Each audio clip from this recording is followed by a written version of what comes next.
we talked about it after the game, didn't we? About turning one win into two, and now you've got to turn back-to-back wins into a run. Is that one of those things that it's easier said than done?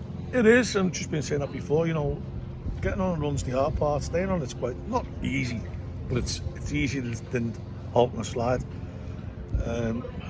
You know, and the confidence we'll have gained from scoring that many goals should be good. We know there's areas to improve, and we'll try and iron them areas out and just always strive to be better. And you know, if you can get on a run, you don't have to worry about what's below you too much, and that's our prime concern. Is it easier to work on the things you still need to work on when you're winning games? I think you can be a bit more positive in everything that you do, and you know, you're not doing things out of a state of panic. When things are going right, you can still always look back to the good things that you're doing. And you know, there was some errors on Saturday that we need to iron out, but there were plenty of good things.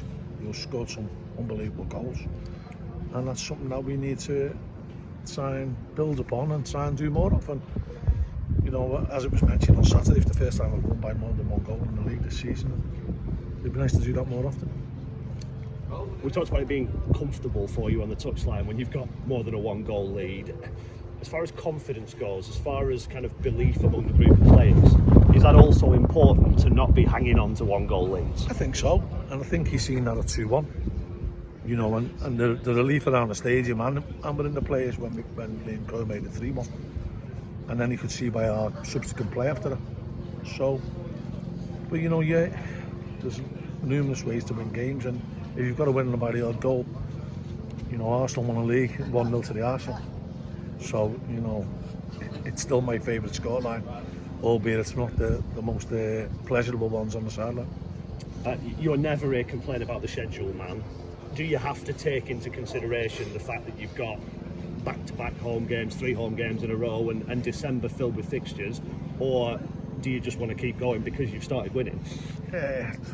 Listen, I said this on Saturday, everyone equates home games to 3 points, and it's not. Certainly not the case in this league. And I just like playing football. I did as a player. I like being involved in matches as a manager. And I'm sure the players are the same. Once they start winning and once they start scoring goals, they want to keep doing it. Wimbledon are, of course, next. They're one of that massive group of teams kind of in the lower middle table part of League One. Everybody will fancy their chances though, won't they, with the number of points that there are between teams of getting on a run and getting up that table. I've seen quite a bit of Wimbledon this season, a good side, got some good players, very efficient from set plays as well. And it'll be a tough game, but we know that any team who comes here should expect a tough game of us. We've had a couple of blips this season, hopefully they will be few and far between. But every game we play in this league is going to be tough. As you say, the schedule is coming up thick and fast, and then you get the Christmas one as well on the back of that. But you know, it's the same for every club, so we have to try and do our best. And you know, in a couple of weeks we'll have a couple of more players back from injury, so that will maybe help us through the tight schedule. You mentioned set pieces there. Sometimes there's a stigma attached to teams that have got set pieces in their armoury, or long throws, or whatever it might be.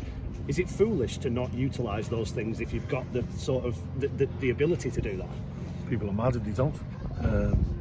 You know, I think we've developed a bit of a long throw we didn't have in the past, and it certainly does help you. And I think Wimbledon are up there with the most goals scored, and I think we're second in the list of least conceded from set plays. So that should be a good challenge. But you got to be on your mettle at all facets of the game, but particularly from set plays. You know, it's where you can get yourself more organised. And you know, when the conditions turn, it gets a little bit windy. It's a bit more difficult to defend them, and you've just got to be concentrating for however long it takes. And you've spoken a lot this season about individual errors and that concentration element. I guess that concentration is tested to the maximum on a set piece. Of course it is, but you know, you've got to concentrate throughout the game. And we have been punished a lot this season. We've conceded a lot of goals. And we have been punished with individual errors. And they're not particularly technical errors. the more a position or just players going to sleep at unfortunate times. You know, we're still, it's an ongoing battle for us, and I think it will be an ongoing battle to the end of the season. You mentioned potentially having a couple back in a couple of weeks' time. How pleased have you been in the last couple of weeks with the younger players that have kind of been thrown in at the deep end a little bit, whether it's Shering, Amankwa, Coyle, players who've come in and really slotted in well? Yeah, let's show the benefits of the 23s.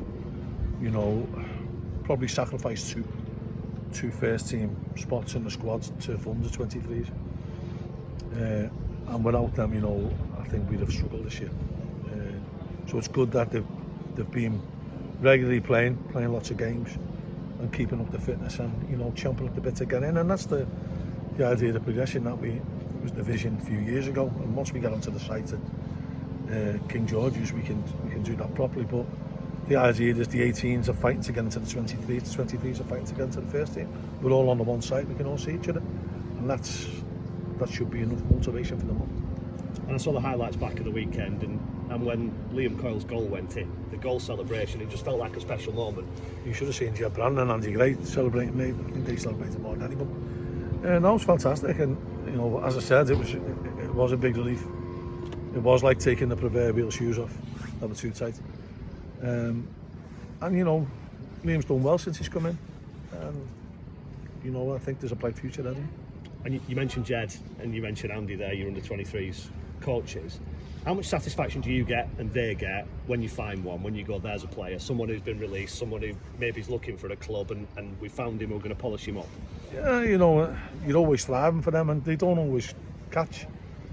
You know, that's why you have to try and work with these lads and try and get the best out of them.